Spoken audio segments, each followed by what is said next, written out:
This is Local 3 News Weekend. As your chief, a woman, and a mother, I'm burdened with the fact that no one has come forward to speak on behalf of these 7 women. So I'm asking you today to speak up, to stand up, to rise up for these women and send a powerful message to those who brought discord to this community.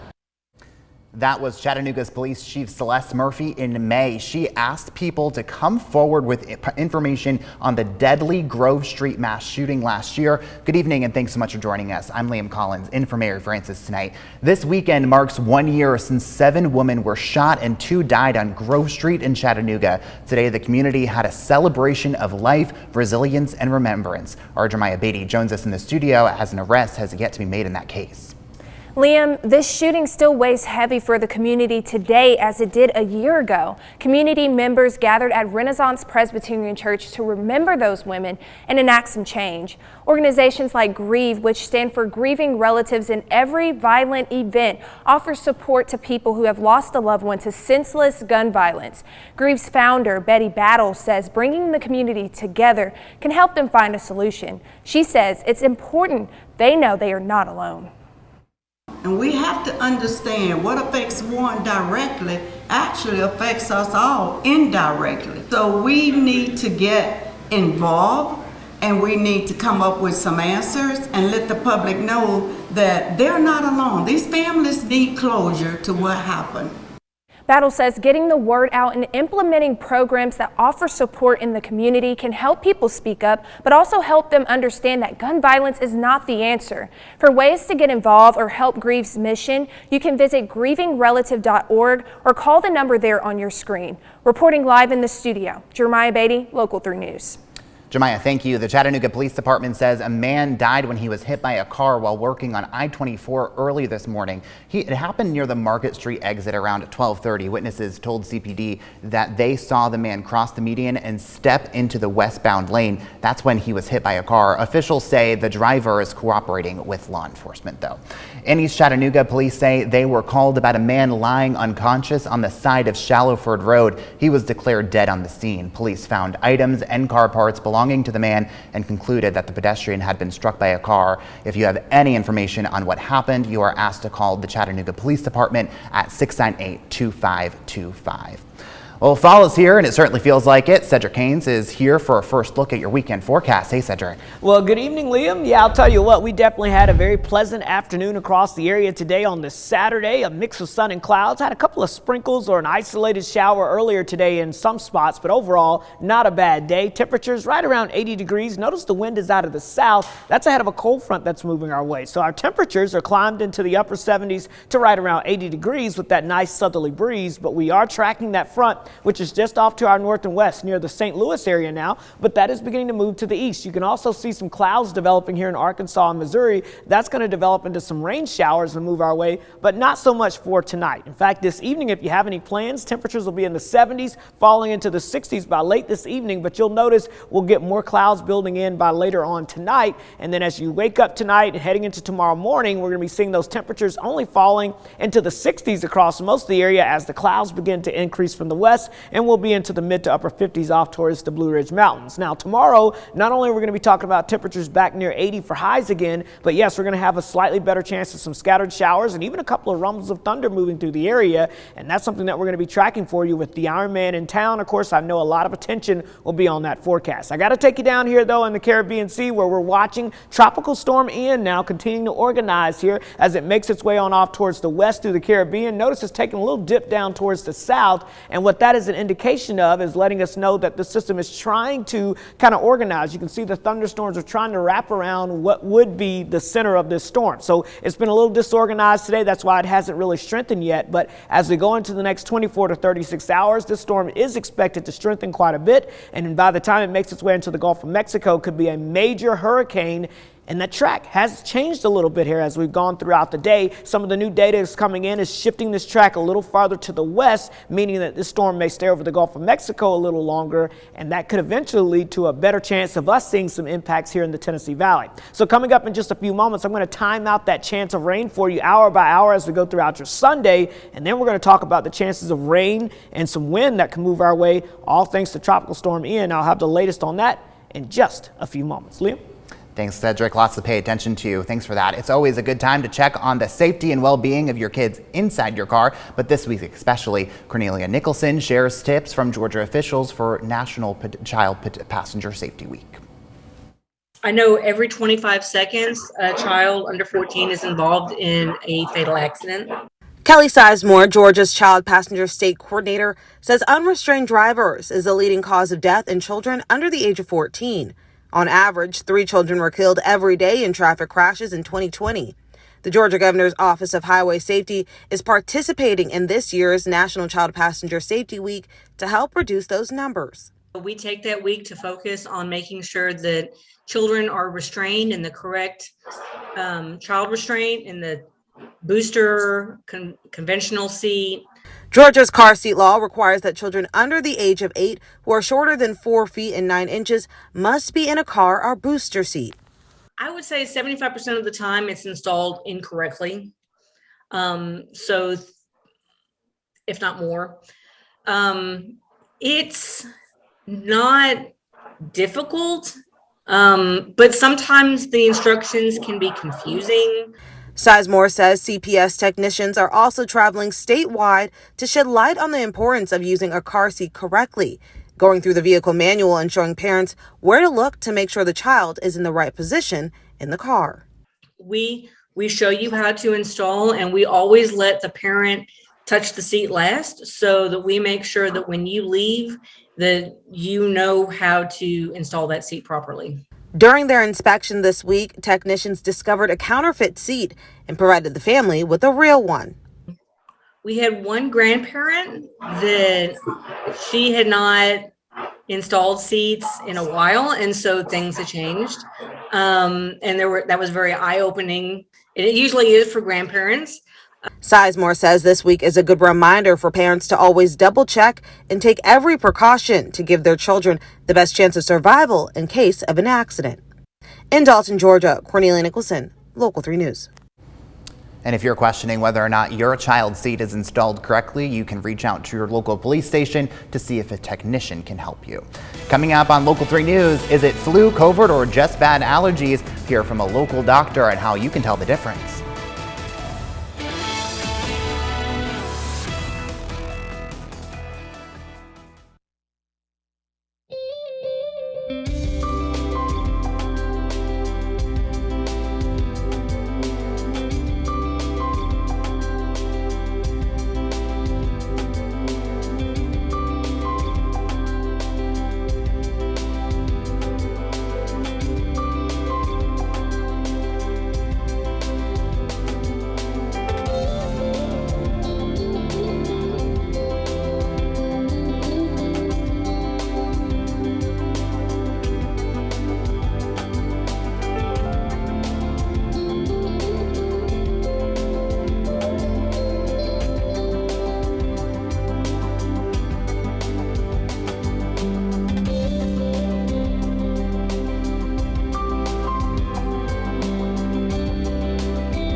When someone around you starts sniffling or sneezing, how do you know if it's COVID, the flu, or just some allergies? A doctor at Park Ridge says there are some ways to tell the difference. Usually people know if they have foul allergies and the symptoms come on quickly, but there is a difference between the COVID and flu.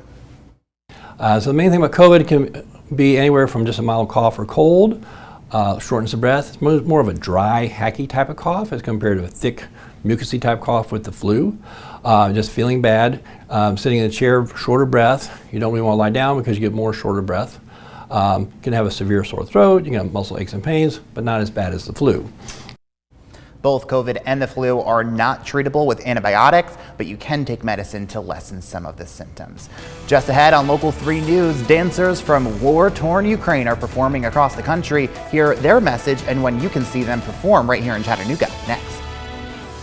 And of course, we're dealing with lots of sunshine now, but more clouds are on the way, and even a chance of showers with a cold front on your Sunday. I'm timing that out for you. Plus, we're talking about the tropics coming up next, right here on Local 3 News.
This is Local 3 News Weekend. Well, we hope you got outside today and enjoyed that weather because it's not going to stick around for a long time. Let's check on the forecast with meteorologist Cedric Haynes. Yeah, that's right, Liam. I'll tell you what, we've got some changes in the weather forecast heading our way. Let's talk about them as we look at these temperatures out there now. Upper 70s to low 80s in many spots. We have a south wind kicking in right now, and that's actually ahead of another cold front that's going to be moving our way, and that will bring us some more changes. Let's talk about the sky watcher. Sandra in Athens had 77 degrees today for a high. Same thing in 10 Mile.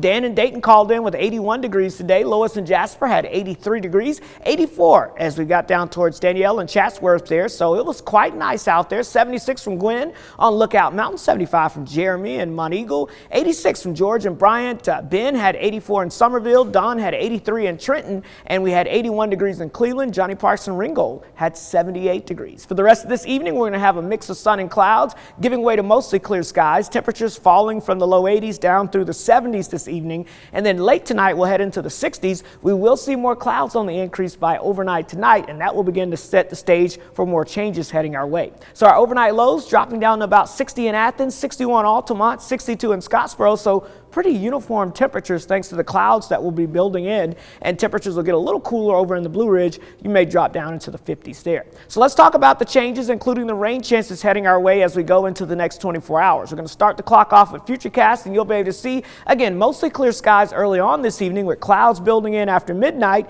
and really any time after midnight, and especially heading towards early tomorrow morning, there's going to be a chance of some rain moving through the area. Now, there could be a rumble of thunder or two that could actually wake you up a little bit as well. Nothing severe really expected, but again, some heavier downpours, maybe a rumble of thunder. This is ahead of a cold front that's going to move through the region, and we'll have off and on chances of scattered showers throughout the day. So this first batch will move through around 9, 10 o'clock in the morning. We may see a break, and then around lunchtime, as the front gets a little closer, we could spark up a couple of more spotty downpours, and even into the late afternoon hours, a chance of 1 or 2 more pop-up showers and rumbles of thunder developing. And again, notice some of these trying to look a little feisty. I think by the time we get towards 2, 3 o'clock in the afternoon, the rain chances will shut down, and then the winds will switch out of the north and west, and we'll have some drier air building in. But of course, tomorrow is a big day with the Ironman festivities going on throughout the day. I think early on for the swim, things are going to be mainly dry out there for most of us, with the water temperature around 77 degrees, but air temperatures only around 63 degrees or so. But notice as we go throughout the morning there,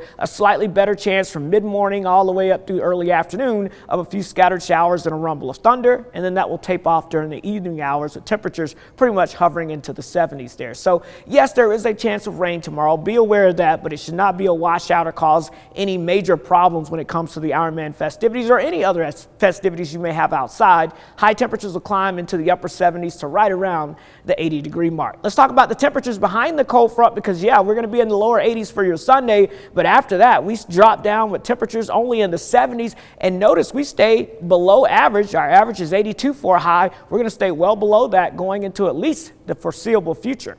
Let's get to the tropics, because this is going to play a part in our forecast by the end of the 7-day. Now we're watching the tropics here. Of course, we've got this tropical storm that you know that we've been watching here that's been an invest, a depression, now a storm. It's now a tropical storm in, and it's continued to get a little better organized today, but still it's not quite there yet. But as the center of circulation really starts to get more defined in the next 24 hours, this is expected to take off and develop into a significant storm system. Look at all the computer models in great agreement of this thing basically splitting the Yucatan Channel now and shooting right into the eastern Gulf of Mexico. And then notice there has been a shift earlier this morning and even yesterday. A lot of the data was taking this storm mainly off to the east. Now the models are shifting it back to the west and bringing the track right up through the Tennessee Valley. So as we look at the latest stats it's got 45-mile-per-hour winds. Again, expected to become a hurricane as we go into your Monday morning. Expected to become a major hurricane in the eastern Gulf of Mexico.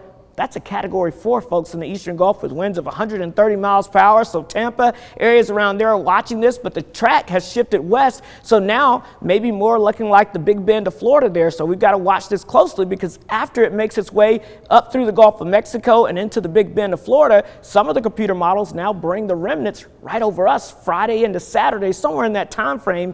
And that's when we could see some rain and maybe even some wind from the system. So we're going to be keeping a close eye on that. Here's your Storm Alert 7-day forecast. The cold front, 30% chance of some scattered showers and a rumble on your Sunday. Otherwise, Liam, beautiful weather heading into the middle of next week. But all eyes will be on the end of the week for possible tropical impacts.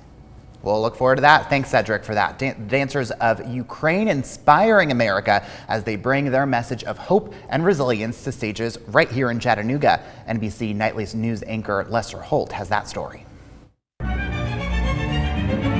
The beauty and grace of these ballet dancers on stage is more than what meets the eye. Back home, their country a war zone, and this performance in Charlotte, North Carolina, a chance to show Ukraine's resilience. It matters more for me because I'm introducing our culture of Ukraine. Kyiv City Ballet will tour 15 cities across the U.S. for 6 weeks. company toured Europe and has not returned to Ukraine since the war started in February. Ivan Kozlov is the company's artistic director. We've shown that Ukraine is unbeatable. We are fighters from the stage. Tribute to Peace shows what life could be without a war. Men of Kiev, a traditional Ukrainian folk dance. To see human beings representing their country so beautifully is really quite a treat.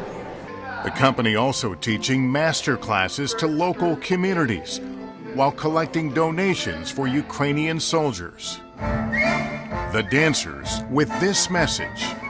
We are the same people like Americans are, and we want just peace, love, friendship, and just to live our common life again.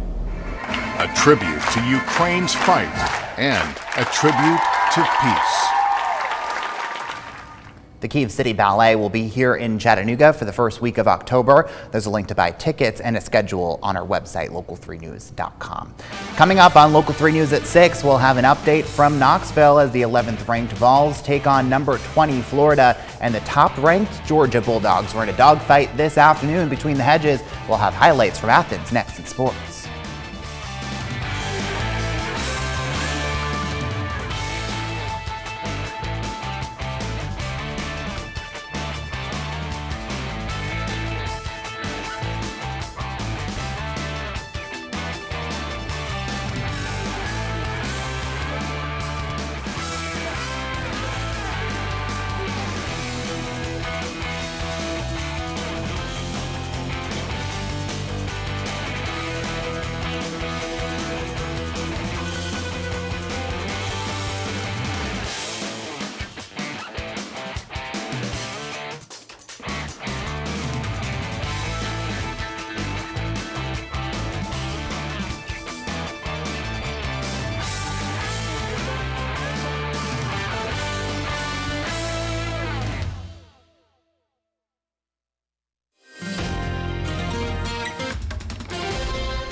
After what's been one of the longest weeks in recent memory for Vols fans, game day is finally here between number 11 Tennessee and number 20 Florida.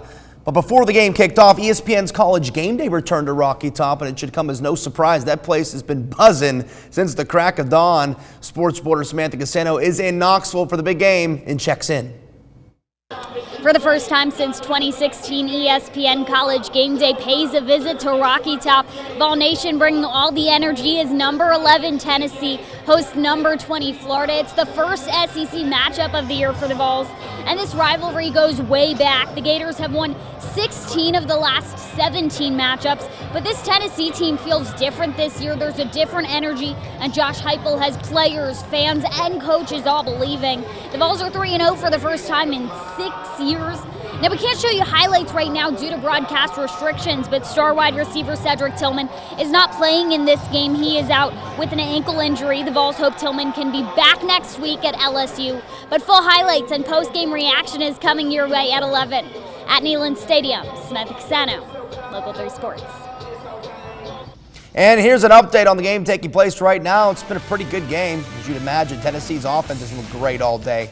They're moving the ball at will. Some self-inflicted wounds have held them back from having a bigger lead, to be honest. A Florida fumble deep in Vols territory early in the fourth led to Big Orange taking the 17-point lead with less than 10 minutes to go. 6:26 to go to be exact. They talked a lot about finishing games in the offseason.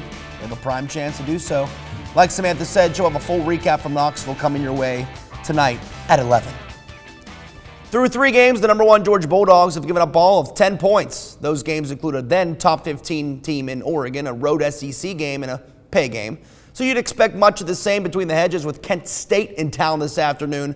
But no one told the Golden Flashes that. The defending national champions in a noon start at home. Beautiful day for football in Athens. And with this start, you'd thought the route was on, and this end around is to Brock Bowers. Just for clarification, Brock Bowers is a tight end, and he goes 75 yards to the house. How special is this cat? Just get him the ball at all costs. That was the second play of the game. 12-3 game now. Funky, I know. This is ultra funky. We don't like to see this, especially from our boy Lad McConkey. A fumble by 84, and it's Kent State football. 2 plays later, Connor Sheely to Devontae Walker. That's an overplay by the Dogs defense, and Walker goes 56 yards to the house. Just like that in a golden flash, pun intended. It's only 12-10 Georgia. They bounce back quick as Bowers gets in again on the ground. He was their leading rusher today, by the way, a tight end. Fast forward to the fourth quarter, and the Dogs have a 16-point lead, but Kent State isn't going away by any means. Marquez Cooper scores to make it a 10-point game. The Dogs had to work for this one as Kendall Minton puts it away, and Georgia wins 39-22 in every bit of a 4-quarter game against Kent State. You're not going to grow up and mature. This was a growth week for us. We really talked about growth the entire week. I was very pleased with how our guys approached the practice and the games and the leadership.